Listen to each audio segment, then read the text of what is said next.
Imagine you wake up tomorrow, you step outside, and the sky is wrong. A vast, glowing arc stretches from one horizon to the other, brighter than the moon, impossible to ignore. It doesn't rise, it doesn't set. Day or night, it's just there. You're not on some distant alien world, you're standing on Earth. 500 million years ago, this may have been the ordinary view from our planet, and the man who uncovered it wasn't staring at the sky. He was staring at the ground, at 21 ancient scars that nobody could explain. A geologist in Australia named Andy Tompkins, and what he noticed would rewrite Earth's own biography. 21 impact craters, punched into our planet around the same ancient moment. They should have been scattered everywhere, random, chaotic, all over the globe. They weren't. Every single one struck the same thin band around the equator.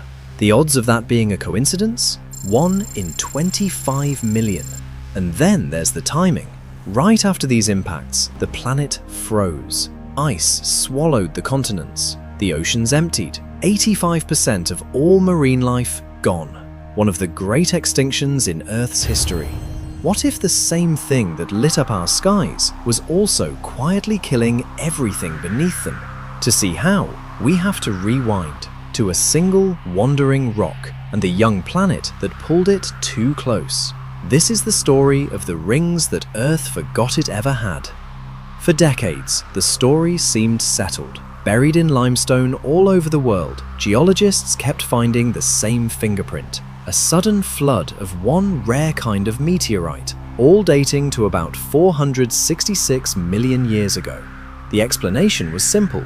Somewhere in the asteroid belt, a single large rock shattered and the debris rained across the inner solar system. Case closed. Until Tompkins and his team did something nobody had bothered to try. They asked one question. Where were these craters when they actually formed? Continents drift. The map of Earth 466 million years ago looked nothing like today's. So the team rewound the tectonic clock, dragging each of the 21 impact sites back to where it truly sat all those eons ago. And one by one, the dots fell into place. Not scattered, not global. Every impact within 30 degrees of the equator. A random shower from the asteroid belt simply does not do that. Something had aimed them. But a bold claim has to survive its critics. Another researcher, Anthony Lagaine, offered a colder answer. Maybe the craters weren't really clustered at all. Maybe we only think so because warm tropical rock near the equator preserves craters better, while everywhere else they quietly eroded away. If he was right, the ring was just an illusion of what happened to survive, and there was a clean way to settle it. If one asteroid belt breakup had truly sprayed the inner solar system, our neighbors would carry the very same scars. So scientists counted craters on the Moon and on Mars, worlds that should have been hit even harder than us. They went hunting for the same spike, the same moment of bombardment. It wasn't there, only Earth recorded it. And that pushed Tompkins towards a stranger, bolder idea. What if the asteroid never broke apart in the distant belt at all? What if it came home and shattered right here in orbit around our own planet? Get too close to a planet and gravity stops being gentle. The near side of an incoming rock is pulled harder than its far side, and that difference, the tidal force, can rip a solid body apart. Cross an invisible boundary called the Roche limit. For Earth, a few thousand kilometers up, and the asteroid doesn't just sail past, it comes apart in the sky. Thousands of fragments suddenly loose, circling the planet. At first, it's chaos, shards on wild, looping paths. But they keep colliding, each crash softening the next, until the violent ellipses smooth themselves into neat circles. And then Earth's own shape finishes the job. Our planet bulges at the waist, 43 kilometers wider across the middle than from pole to pole. That bulge gently tugs the debris into a single flat sheet, locked to the equator. A ring. Earth had grown a ring. And here's the part that should give you chills. This wasn't Earth's first ring.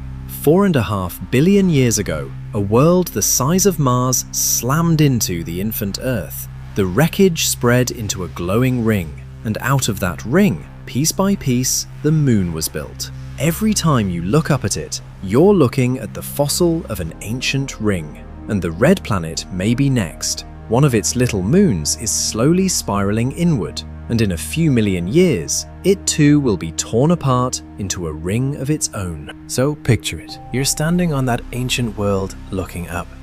These rings aren't the bright icy jewels of Saturn. We sit too close to the sun for ice to survive. They're rock, dusty, pale, a ghostly band of grey arcing overhead. Stand right on the equator and the ring is just a razor-thin line slicing the sky in half. But move north or south and it blooms, a vast, dusty rainbow swallowing the heavens. And at night, the strangest part of all.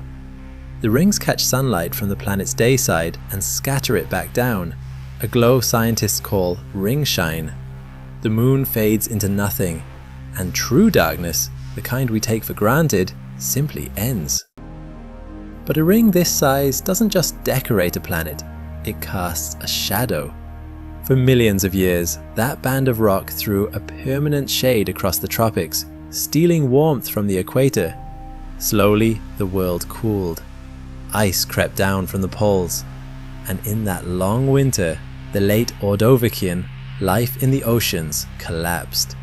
85% of marine species gone. The most beautiful thing in the sky may have been one of the deadliest things ever to happen to life on Earth. So why don't we see them now? Because no ring lasts forever. Earth's rings sat low, and low orbits decay. Friction from the very edge of the atmosphere dragged the fragments down, slower and lower, year after year. From the surface, it would have looked like the sky itself was falling, most of it as quiet dust. But every now and then, a larger chunk would ignite, a fireball tearing across the heavens before slamming into the ground below. Over roughly 40 million years, the rings bled away, raining themselves back onto the planet, until one day, the sky was empty again. The rock record agrees. The meteorite spike stops right on schedule. The rings were gone. But the scientist who found them doesn't think this was the last time. Asteroids still wander too close. Moons still spiral inward. Given enough time, Earth may grow another ring, a second arc of light across the sky, watched by whoever or whatever is here to see it. We won't be. And maybe that's the quiet wonder of all of this, that we can stand on a planet whose oldest secrets we're only beginning to read, and picture a sky we'll never live to see. A sky that one day will return.